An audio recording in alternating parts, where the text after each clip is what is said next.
So I tried to write the comment, but I couldn't. I couldn't word it correctly. So I thought I'd make the video instead to show you it. So at the moment it's on the radio, and if I press this button here, it changes what's on there, but also changes the radio station as it's changed it.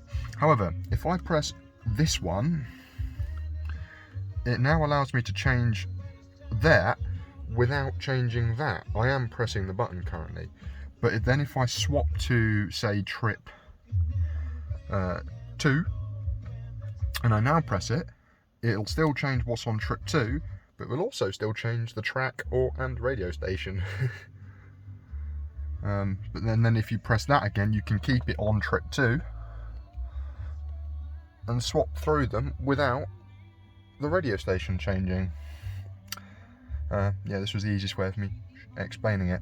And then, like I say, if you then go back to, say, trip 1, for example, by pressing the OK button, the radio station changes, and so does the trip. So then to basically just change this, you have to press that one, and then you can change the trip computer without changing the radio station, if that makes any kind of sense.